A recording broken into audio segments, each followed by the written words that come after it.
O novo nascimento é o tema da mensagem de hoje. E diz assim a palavra que temos reservado aqui. Às vezes, pensamos que seria bom se a vida fosse como um jogo de videogame. Quando não estamos jogando bem, nós resetamos e iniciamos uma nova partida. Assim, geralmente agimos na vida. Sempre que olhamos para trás, temos a sensação de que, se tivéssemos uma nova chance, faríamos tudo diferente. Você já passou por essa sensação? Você cometeu alguma falha, algum erro e pensou, se Deus me desse essa oportunidade de novo, ia ser diferente. Eu não iria mais fazer da mesma forma. A nossa vida é cheia dessas nuances. Passamos por situações que nos arrependemos e gostaríamos de mudar essa história da nossa vida. Certamente você já fez muita coisa nessa vida que se arrepende. E Deus, então, Ele vem oferecer-te uma nova vida, uma nova chance, um novo viver, para que aquela história do passado seja apagada e seja escrita, então, uma nova história. O novo de Deus que iremos aprender hoje responde a essa questão. Deus nos proporciona uma nova chance. Se cremos no seu Filho e aceitarmos Jesus como Senhor e único e suficiente Salvador, Deus nos dá a chance de resetar a vida e começar tudo de novo. Começar com um novo nascimento. E a pergunta que não quer calar é essa: você já nasceu de novo? Vejamos então como esse novo nascimento acontece. Abra sua Bíblia em João capítulo 3. João capítulo 3. Vamos ler do 1 ao 16.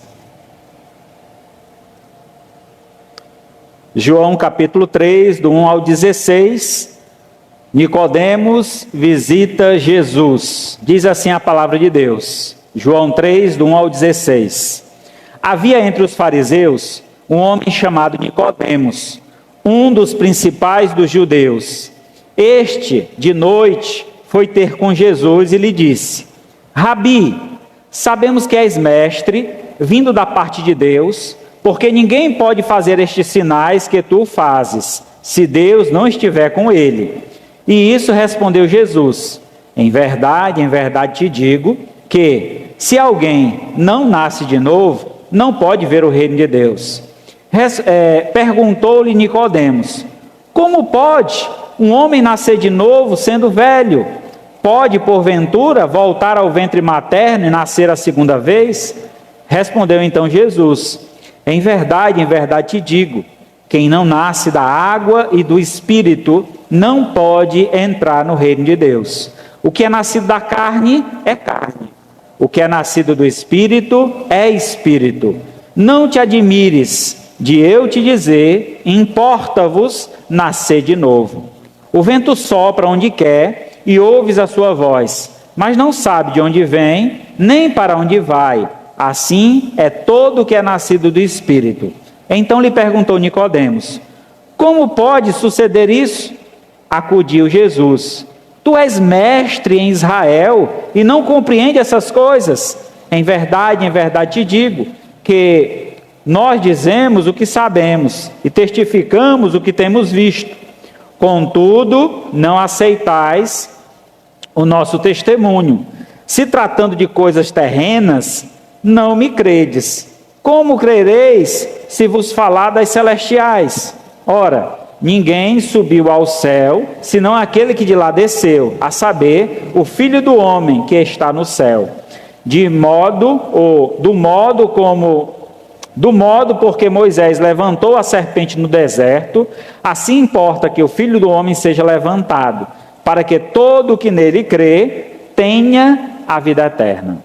Porque Deus amou o mundo de tal maneira que deu o seu Filho unigênito, para que todo aquele que nele crê não pereça, mas tenha a vida eterna. Oremos ao Senhor. Maravilhoso Deus e Pai, louvado seja o teu santo nome, Senhor. Estamos aqui mais uma vez reunidos e com o desejo, ó Pai, em nossos corações, de apreciar a novidade que o Senhor tem a nos oferecer nesta noite.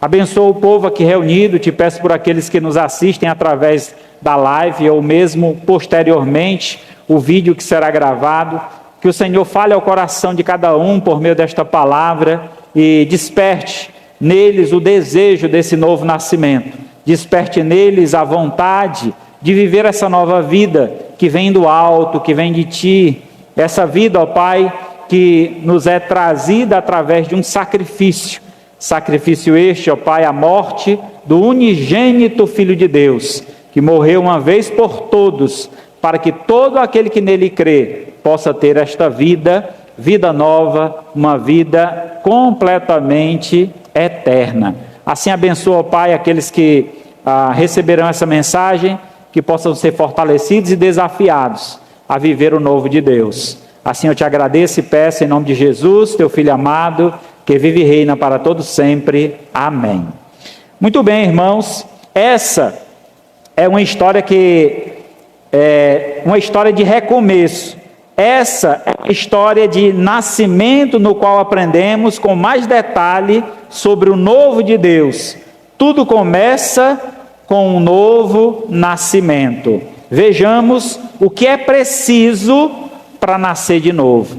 A história que nós lemos, acabamos de ler aqui no Novo Testamento, ela relata então um encontro de um homem religioso que conhecia muito das Escrituras, mas lhe faltava um detalhe, uma coisa importante faltava naquele homem, que era o novo nascimento. A gente tem uma cultura, por exemplo, de dizer, eu nasci na igreja. Alguém já disse isso aqui? Tem gente que desde criança está na igreja, os pais eram crentes, aí ele diz, eu nasci na igreja. E eu queria informar para vocês que quem nasce na igreja não é salvo. Nós só somos salvos quando nascemos em Cristo. O novo nascimento é um nascimento espiritual. Filho de crente não quer dizer que seja crente, que seja salvo. Ele precisa se arrepender dos seus pecados e entregar a sua vida a Jesus. Ele está um passo além, ele está mais próximo da salvação, porque está indo à igreja, desde criança ouve a mensagem de Deus, mas é necessário ter esse encontro pessoal com Jesus. E este encontro, ele é intransferível, ele é pessoal. Só podemos ter frente a frente com o Senhor, um a um.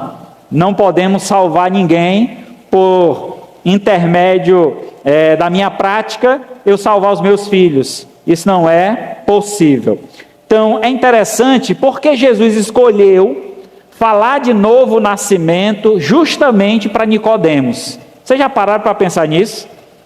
Jesus falou com pecadores, falou com pessoas endemoniadas, falou com prostituta, falou com leprosos, falou com tanta gente que precisava de um novo nascimento, mas ele não tratou disso. Ele falou sobre pecado e arrependimento, é claro. Mas Nicodemos, ele escolheu um tema muito específico, um tema muito importante. Seria por esse o motivo de que alguns têm a ideia de que a religião salva. Eu sou religioso, então está garantido a minha salvação. Nasci nessa, vou morrer nessa. E aí vai morrer mesmo, e vai morrer longe de Deus. Porque você está crendo apenas numa religião e não tem uma fé genuína no Salvador, que é Jesus Cristo, para que haja então esse novo nascimento. Então, por esta introdução, por esse início, de conversa que a gente está tendo aqui, é claramente percebível, é importante percebermos que este diálogo, que essa conversa que Jesus tem com Nicodemos, ela é muito profunda e que nós precisamos hoje estar atentos, prestando atenção no que o Senhor tem a nos ensinar. Então, eu queria que cada um daqui essa noite, cada um que escuta essa mensagem, avaliasse a sua vida com Cristo, para observar se você já nasceu de novo. Vejamos, para nascer de novo, o que é preciso? Para nascer de novo, é preciso compreensão. compreender o que é o novo nascimento. Há uma necessidade. Então, a compreensão que a gente precisa ter, primeiramente, é sobre a necessidade. E o texto é enfático lá no capítulo 3, verso 3. A isso respondeu Jesus: em verdade te digo, que se alguém não nascer de novo, não pode ver o reino de Deus. É interessante, irmãos, que essa necessidade foi transmitida a Nicodemos. Mas Nicodemos era um homem que conhecia a verdade de Deus. O texto diz aqui no verso 1 que este homem chamado Nicodemos era um dos principais dos judeus. Isso quer dizer que era um homem conhecedor das Escrituras. Ele, sendo um fariseu, era um homem, um mestre, alguém que estava à frente, que estava pregando o Evangelho, pregando a palavra de Deus, ensinando a palavra de Deus. No entanto, nunca tinha parado para perceber a necessidade do novo nascimento. Há uma necessidade, porque o texto afirma: se não houver um novo nascimento, não será possível ver o reino de Deus. Essa necessidade, irmãos, também é enfatizada no verso 7 e diz: não te admires de eu te dizer, importa nascer de novo. É importantíssimo que nós tenhamos esse novo nascimento. Então, o novo nascimento, ele se caracteriza, primeiramente, na necessidade. Eu preciso nascer de novo. Então, quando estamos, muitas vezes, confortáveis em uma religião, achando que, eu pratico tudo que essa religião ensina, era justamente o que Nicodemos fazia. Praticava tudo que a religião dizia. No entanto, nunca parou para pensar de que ele ainda não havia nascido de novo. Era um homem que nasceu na religião, mas não nasceu em Cristo. Nasceu nas práticas religiosas, mas não nasceu na fé genuína no Salvador Jesus Cristo. Sua religião, o judaísmo. O judaísmo tinha muitas práticas religiosas, e na sua grande maioria tinha-se a ideia de que a salvação vinha por obras. Eu pratico tal coisa. A gente poderia aqui trazer a mente, aquela história do fariseu que está no templo orando, e ele então de pé agradece ao Senhor por não ser como os demais pecadores. E ele então recrimina um homem que estava ali orando, que os demais pecadores era justamente um publicano que estava ali no templo orando. No entanto, a palavra de Deus diz que aquele publicano, aquele pecador, batia no peito e dizia: Senhor, sê propício a mim, que sou pecador. Ele reconhecia a sua condição diante de Deus. Ele sabia que precisava de Deus. Já o fariseu se exaltava por suas práticas, achando que Deus não era tão necessário assim, porque a salvação, na mentalidade dele, vinha por obras, por práticas religiosas, e a salvação não vem por obras. A salvação é graça de Deus, favor imerecível. Então é necessário compreender esta necessidade do novo nascimento. E em segundo lugar, é necessário compreender a natureza desse novo nascimento. De onde é que vem esse novo nascimento? Por onde é que se nasce? Aqui o Nicodemos faz a pergunta então para Jesus. Perguntou Nicodemos, verso 4: como pode um homem nascer sendo velho? Pode porventura voltar ao ventre materno e nascer a segunda vez? Verso 5: respondeu então Jesus: em verdade te digo, quem não nasce da água e do Espírito não pode entrar no reino de Deus. O que é nascido da carne é carne, O que é nascido do Espírito é Espírito. Então aqui Jesus passa a informar a Nicodemos para que ele compreenda de onde vem a natureza desse novo nascimento. O primeiro nascimento é o nascimento da carne, é quando nascemos de nossa mãe. Ali é o primeiro nascimento. Aquele nascimento é o nascimento natural.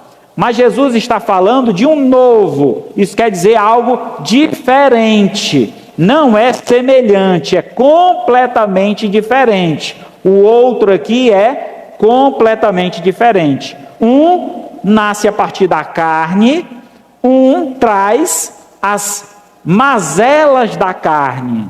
Quando nascemos, irmãos, lembra que Davi disse: nasci em pecado e em pecado me concebeu a minha mãe.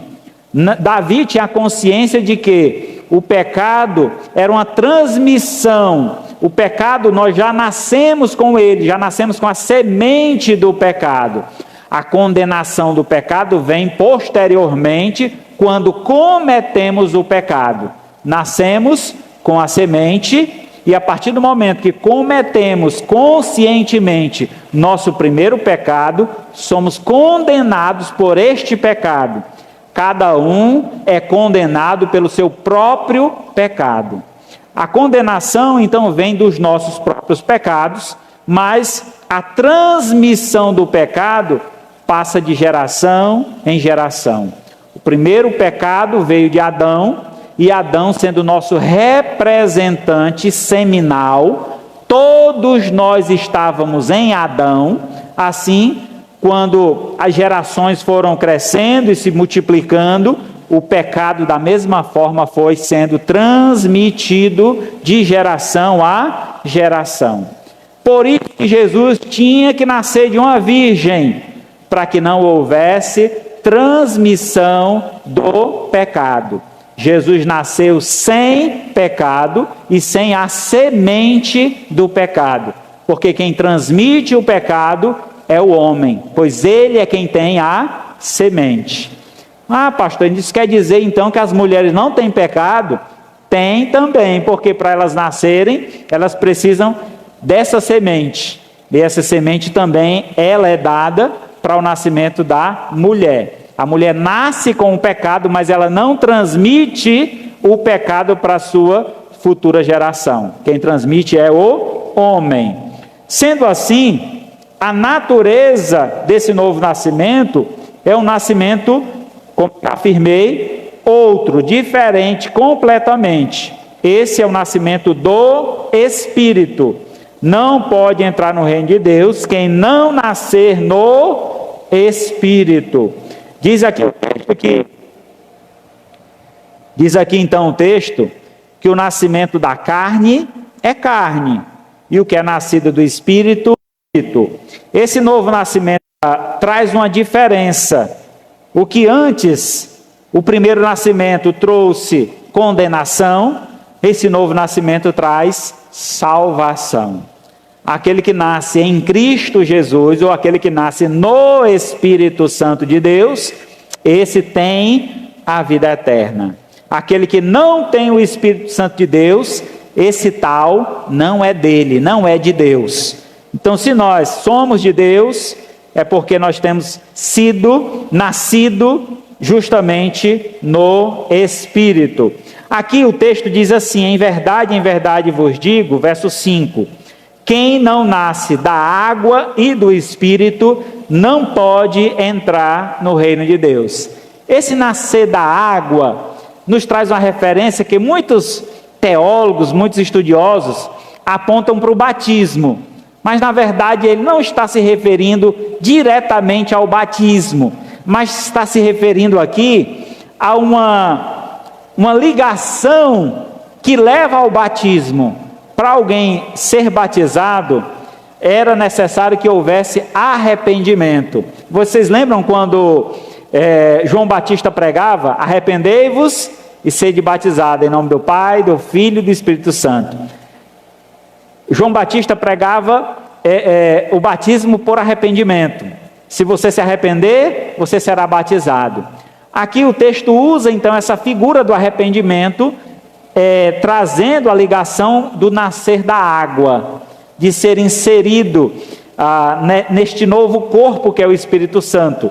Então nós recebemos o Espírito Santo. Aquela ideia de que o Espírito Santo é uma segunda bênção, irmãos, isso é uma ideia errônea, é uma ideia infeliz. O novo nascimento, ele é imediato a nosso arrependimento e conversão. Quando nos arrependemos dos nossos pecados, entregamos a nossa vida a Jesus, este ato de conversão, de mudança de direção, é exatamente o momento que nós somos mergulhados no Espírito e somos cheios do Espírito. A partir dali, fomos batizados no Espírito, a partir dali, nascemos de novo. Então, esse novo nascimento acontece em um ato imediato à conversão.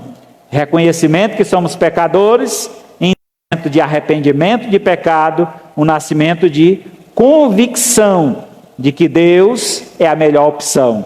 Eu nasci, morri para o mundo. O ato do batismo simboliza isso. Morte para o mundo, renascimento para Deus. Efésios capítulo 5, verso 17 diz: por esta razão, não vos torneis insensatos, mas procurais compreender qual é a vontade do Senhor. É necessário, irmãos, esta compreensão. É necessário que nós aprofundemos o conhecimento sobre Deus e a importância que Ele tem para as nossas vidas. Não podemos viver apático de Deus, achar que porque eu tenho uma religião, eu tenho segurança, eu tenho garantia de salvação. Pelo contrário, eu necessito realmente de viver uma vida nova, e esta vida nova só é possível se nós entendermos, compreendermos qual é a vontade de Deus. E a vontade de Deus é o nosso novo nascimento. Morra para este mundo e renasça para Deus. Este é o desejo do Senhor para as nossas vidas. Em segundo lugar, para nascermos de novo, é necessário,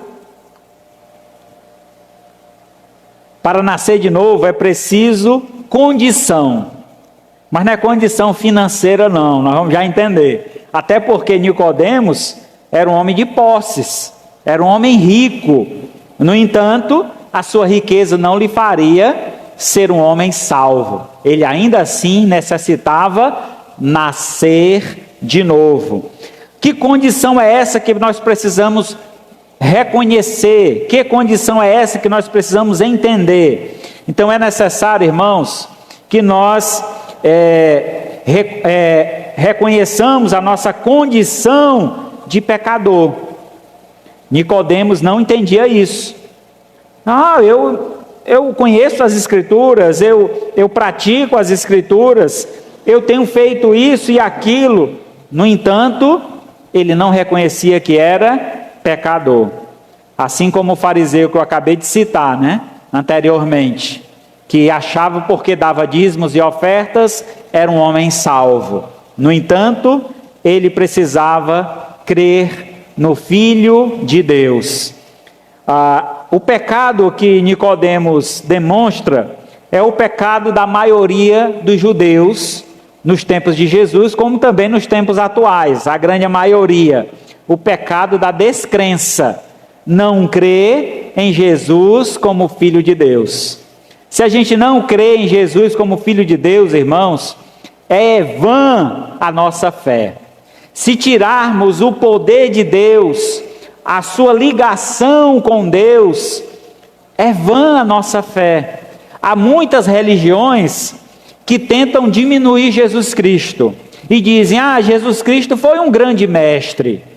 Jesus Cristo, ele foi um homem exemplar. Foi um homem que atingiu a máxima que um ser humano pode atingir de obediência a Deus. Mas, no entanto, ele não é Deus.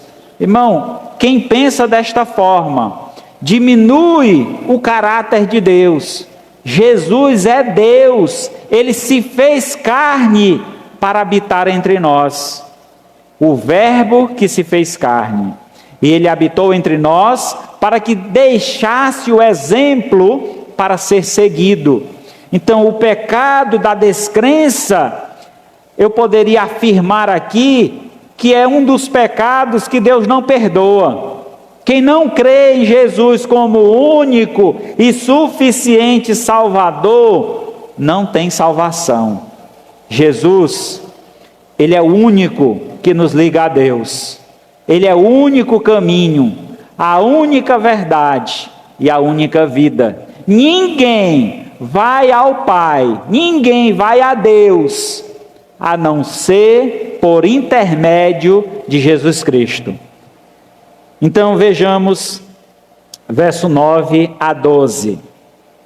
Diz assim o texto: Então lhe perguntou Nicodemos: Como pode suceder isso? Falando do novo nascimento, ou nascer do Espírito. Verso 10 diz: Tu és mestre em Israel e não compreende essas coisas? Em verdade te digo que nós dizemos o que sabemos e testificamos o que temos visto. Contudo, não aceitais o nosso testemunho. Se tratando de coisas terrenas, não me credes. Como crereis se eu vos falar de coisas celestiais? Verso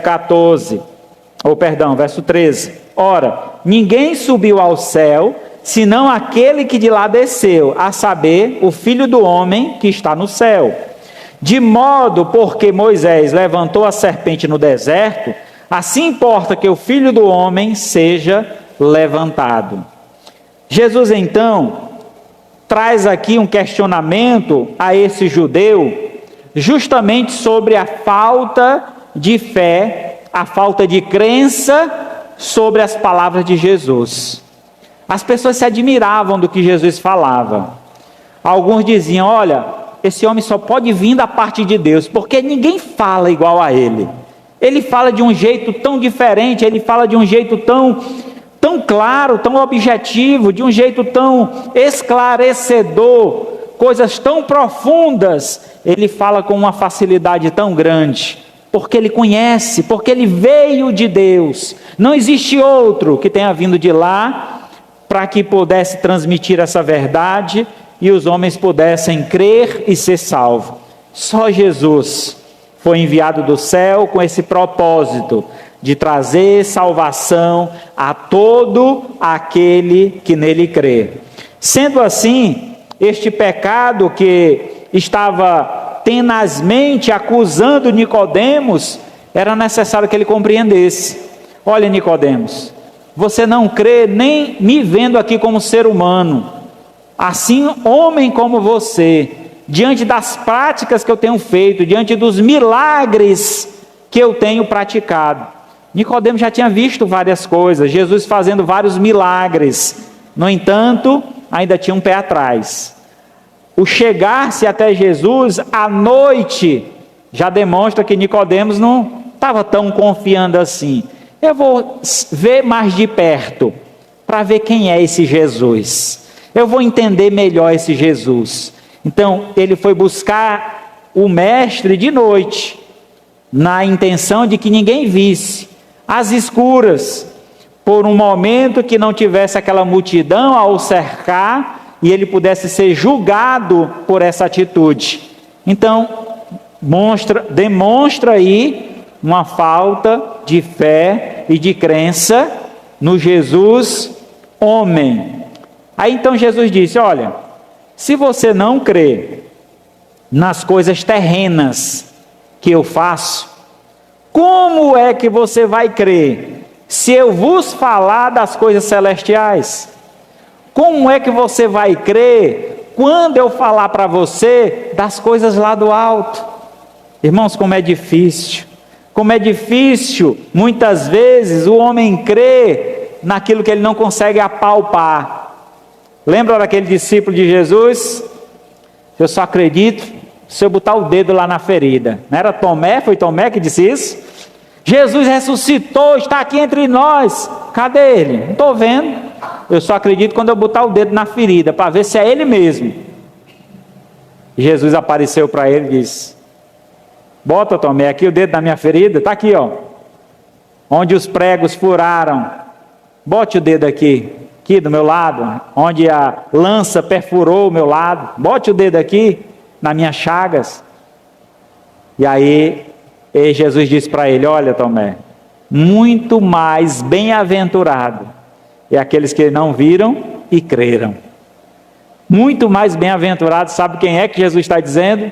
Somos nós, a igreja do Senhor Jesus, que crê neste nome, que crê nesta pessoa, que vive para Ele. Somos mais bem-aventurados, verdadeiramente felizes, porque aqueles viram e não creram. Aí nós trazemos aquela outra palavra lá no Evangelho de João, né? 1:8, onde diz: ele veio para o que era seu e os seus não o receberam. Ele veio para o que era seu, acho que é 1:12, perdão aí. É isso, 1:11. Ele veio para o que era seu e os seus não o receberam, mas todos quanto receberam, deu-lhes o poder de serem feitos filhos de Deus, a saber, os que creram no seu nome. Nascemos de novo, fazemos parte agora da família de Deus. Este novo nascimento é, então, o passo primordial. Este novo nascimento nos dá a oportunidade a condição de mudar a nossa relação com Deus, mudar a nossa natureza, que era terrena e passa a ser uma natureza agora celestial. Então é necessário que reconheçamos que somos pecadores. E reconhecer que é pecador é o primeiro passo para crer em Jesus como único e suficiente Salvador. Em segundo lugar, é necessário reconhecer que só o sacrifício de Jesus é suficiente para o perdão de todos os meus pecados.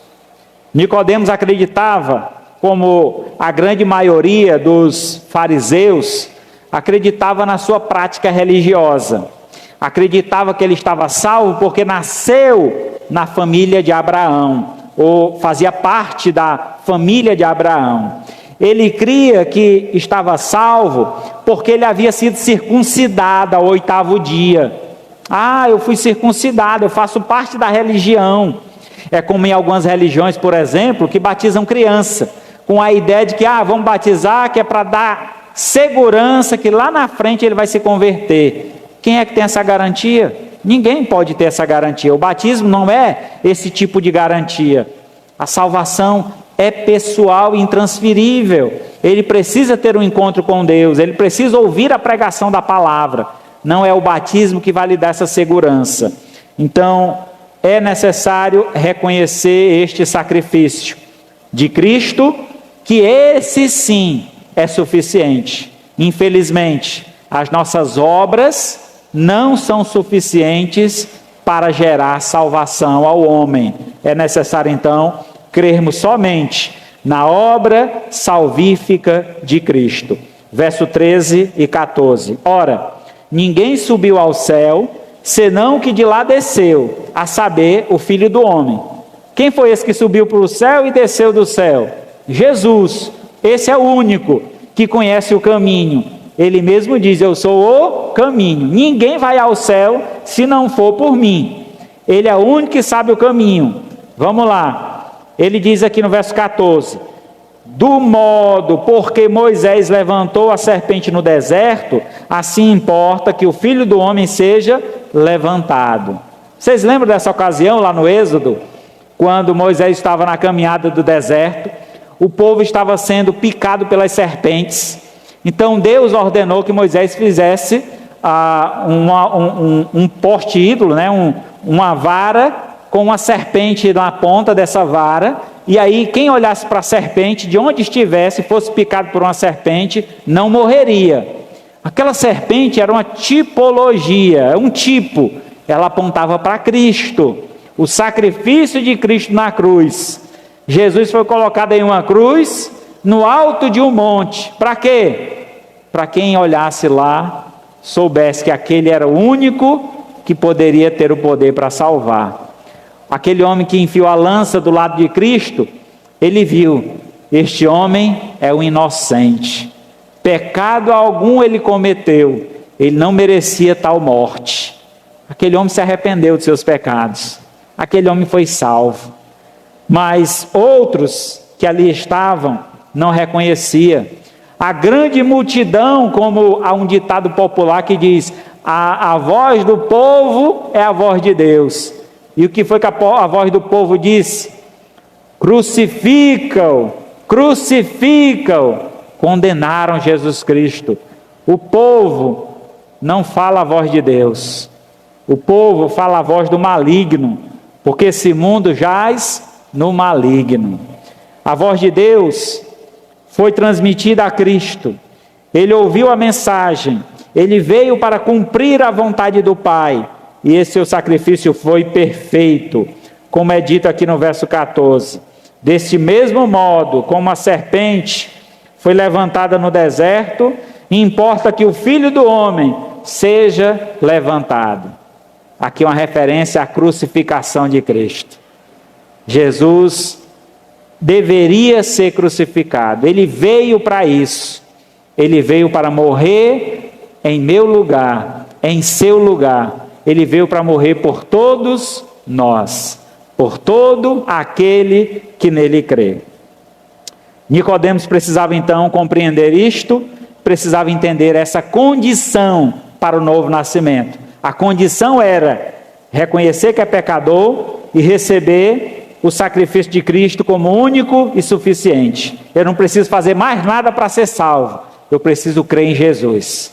E se eu for salvo, eu vou fazer tudo o que Deus quer. Não vivo mais para mim, mas vivo agora para a glória de Deus. Essa é a vida de um salvo. 1 Timóteo 1,15. Fiel é esta palavra e digna de total aceitação, que Cristo veio ao mundo para salvar os pecadores, dos quais eu sou o principal. Irmãos, a primeira vez que eu li esse versículo, eu não entendi, e eu compreendi dessa forma. Rapaz, esse Paulo é meio arrogante, ele está dizendo que Jesus veio ao mundo para salvar, e ele era o principal, Jesus veio para salvar só ele. Olha como foi que eu interpretei, né? Pelo contrário, o que o texto está dizendo é que Jesus veio para salvar os pecadores, destes pecadores eu sou o pior. Entendeu? É assim que o texto está afirmando, e é assim que nós devemos nos olhar quando estamos diante de Deus. Deus, eu não mereço a salvação, eu sou um homem ruim, eu sou a escória, tudo que tem de ruim está no meu coração, mas a tua graça, o teu favor, o teu poder pode me limpar de todo o mal, para que este homem ruim, este homem pecador, este homem manchado pelo pecado, possa ser limpo, transformado e usado para a glória do teu santo nome. Essa condição, irmãos, que a gente precisa se encontrar diante de Deus. Se a gente sempre achar que sou uma pessoa boa, eu já evangelizei muita gente, e as pessoas dizendo assim, olha, eu não preciso não, porque eu sou uma pessoa boa, eu nunca matei, eu nunca roubei, eu não fumo, eu não bebo, eu não faço nada ruim, eu não sou uma pessoa ruim, quando Jesus voltar eu vou ser salvo. Ela que pensa, ou ele que pensa assim, está errado. Todos nós, a Bíblia diz que todos pecaram e carecem da glória de Deus. Não há um justo, nenhum sequer. Deus procurou no mundo um justo para fazer um chá e não achou. Todos eram pecadores, todos somos pecadores. Então Jesus precisou vir ao mundo sem pecado, morrer na cruz em nosso lugar, para então nos trazer vida, nova vida, vida eterna e esta maravilha que é a salvação. Terceiro lugar, para nascer de novo, é preciso confirmação. Que confirmação é essa? Primeiro, a certeza da salvação. Verso 15 diz: para que todo o que nele crê tenha a vida eterna. Essa vida nova, esse novo nascimento, as promessas de Deus, elas são imediatas, irmãos. Nosso Deus é um Deus generoso. Ele nos deixa provar hoje o que está reservado para nós lá no futuro. A bênção da eternidade. Ele diz: olha, filho, você está salvo. Essa salvação, ela se completará. Virá o tempo em que seremos completamente salvos, quando estivermos na eternidade. Aqui nessa terra ainda passamos por aflições, passamos por dificuldades, somos tentados, vez por outra caímos em um pecado. No entanto, Deus nos levanta, sacode a poeira, bora meu filho, anda, é para frente que anda, não olha para trás não. E a gente precisa às vezes desse sacudido de Deus para entender o que é que eu estou fazendo nesta vida. Deus me salvou e me salvou me limpou para eu ser bênção, para eu ser luz. Como é que eu vou voltar para a lama? Como é que eu vou praticar o mal novamente? E aí Ele nos dá a oportunidade de voltar e andar de novo na luz, andar no caminho certo. Então é esse o Deus que cuida da gente. Esse o Deus que nos dá segurança. Esse o Deus que nos dá certeza. Então nós temos uma certeza. Essa é uma das maiores certezas que nós temos na vida. Na verdade existem mais, né? Uma primeira certeza é que todos morreremos. Não é certeza isso? A não ser que Jesus volte antes. Mas é uma certeza, todos vão morrer. Ninguém vai ficar para semente. Ninguém vai ficar a eternidade aqui na terra. Todos morreremos. A não ser que Jesus volte. Segunda certeza é: aquele que crê está salvo. Porque é isso que a Bíblia diz. Não é que vai ser salvo, porque não depende de nós. E está salvo porque Ele está garantindo. Eu te dou essa certeza, meu filho. Se você crê em mim, você está salvo. Essa é a certeza que Ele nos dá. Para todo o que nele crê, tenha a vida eterna. Ele recebe hoje. Se você crê em Jesus hoje você recebe a salvação. Hoje mesmo. Lembra daquele ladrão que estava do lado de Cristo? Jesus, lembra de mim quando entrares no teu reino. O que foi que Jesus disse para ele? Ainda hoje estarás comigo no paraíso. Que promessa maravilhosa, irmão.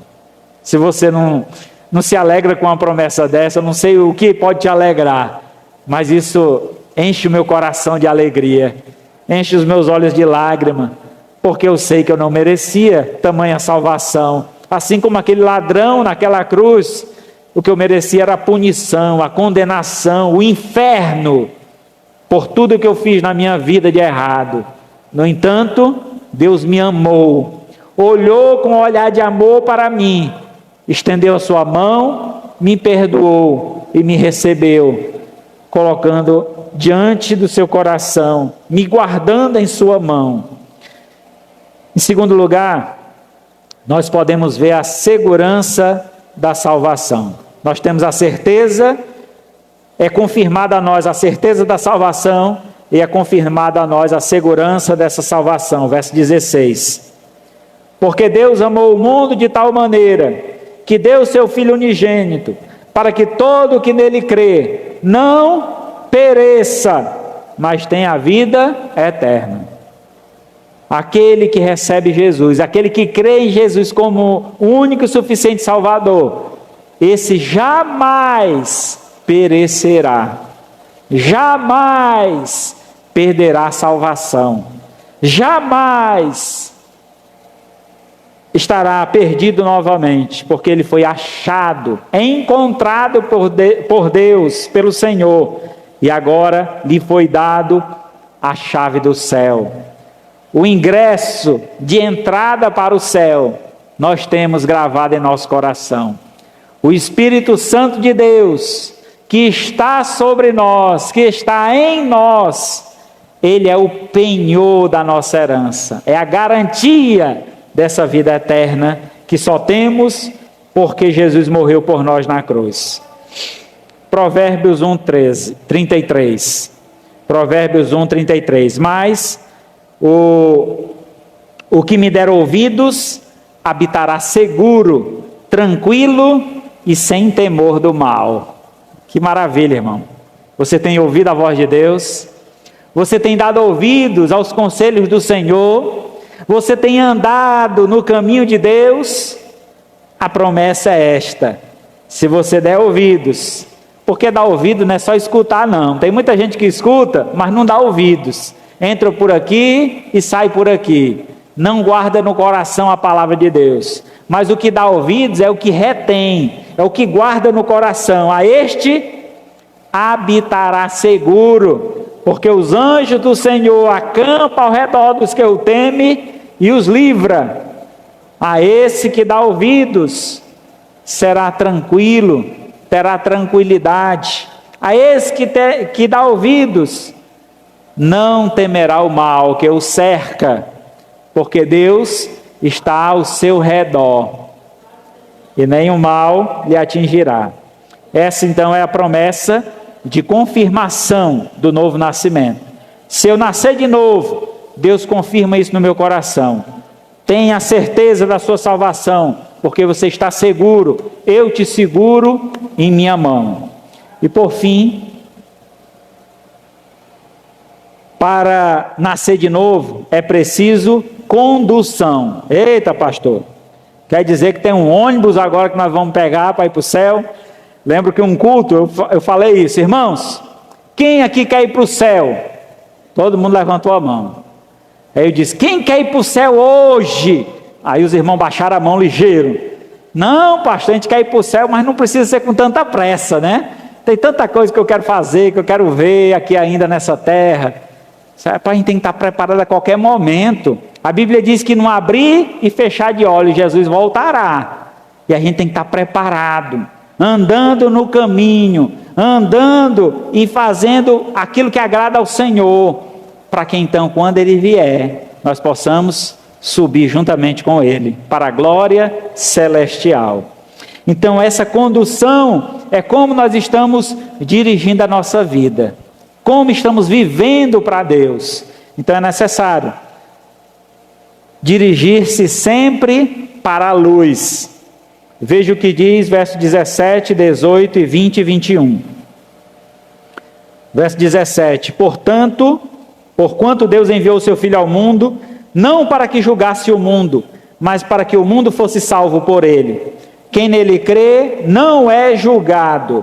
O que não crê já está julgado, porquanto não crê no nome do unigênito Filho de Deus. Verso 20: pois todo aquele que pratica o mal aborrece a luz, e não se chega para a luz, a fim de não serem arguídas as suas obras. Quem pratica a verdade aproxima-se da luz, a fim de que suas obras sejam manifestas, porque são feitas em Deus. Jesus disse: eu sou a luz do mundo. Quem me segue não andará nas trevas, pelo contrário, terá a luz da vida. É importantíssimo, irmãos, que nós possamos dirigir a nossa vida debaixo dessa luz de Deus, debaixo da luz de Cristo, seguindo este exemplo. Quem foram os salvos lá do Egito? Foram justamente aqueles que seguiam a nuvem, aqueles que seguiam a luz. Diz as Sagradas Escrituras que durante o dia Deus colocava uma nuvem grande sobre o povo, e aquela nuvem dirigia o povo e protegia. Durante a noite, uma coluna de fogo para guiar o povo, iluminar e proteger das feras que atacavam, do frio que era o deserto. Então aquela luz também servia de alerta, como também de caminho para que eles pudessem continuar seguindo ao Senhor. Quem se afastou daquela luz, morreu. E assim, irmãos, se nós nos afastarmos da luz de Cristo, também perecemos. É necessário andar sempre na luz. Aquilo que nós fazemos para Deus, que façamos na luz, para que o mundo veja quem é Jesus, e a luz que brilha de Cristo possa resplandecer em nós. Porque Jesus diz que vós sois a luz do mundo. Essa luz que estava nele, ele lançou sobre nós. E as pessoas, ao olhar para nós, vão ver a luz de Cristo. Eu vi Cristo em ti, diz a música, né? E assim, como é que as pessoas vão ver Cristo em nós? Como nós temos dirigido a nossa vida. Eu tenho dirigido a minha vida debaixo da luz de Cristo. Estou sempre buscando fazer a vontade de Deus. E assim, estou prosseguindo em direção ao reino celestial, mostrando que eu sou salvo, que eu nasci de novo, que eu sou uma nova criatura. Andar na luz é o primeiro. E o segundo, devemos andar em amor. Verso 19.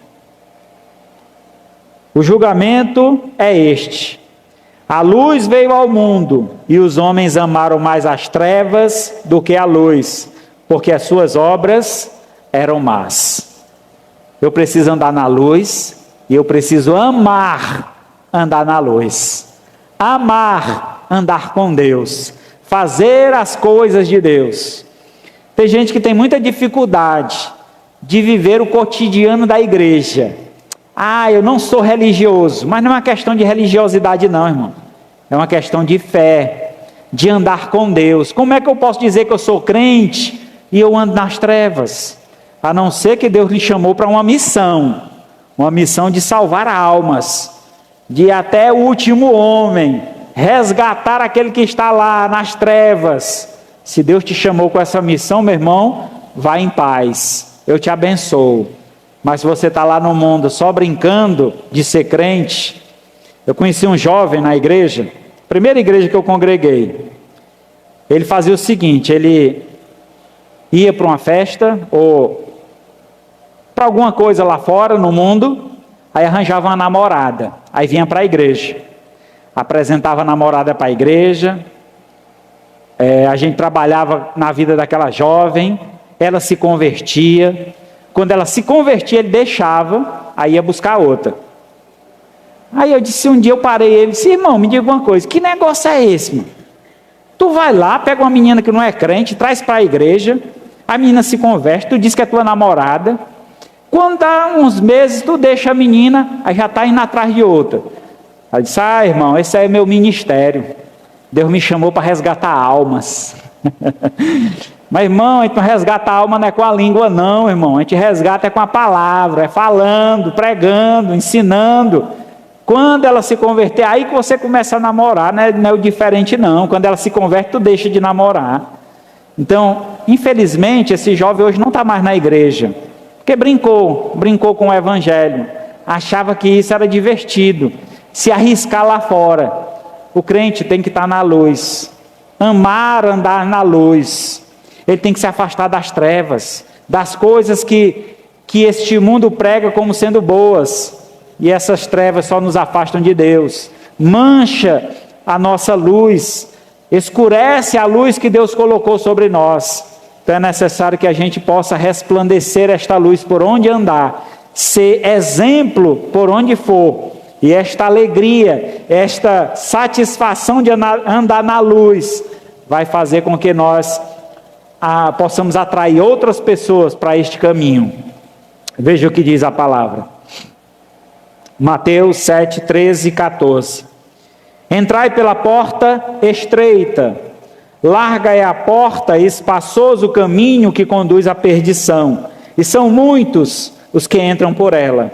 Porque estreita é a porta e apertada é o caminho que conduz para a vida, e são poucos o que acerta com ela. A vida cristã, irmãos, não é fácil.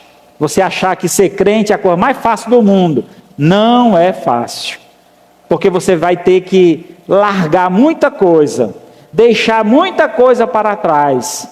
É necessário abandonar o mundo. Nós estamos no mundo, mas desse mundo nós não somos.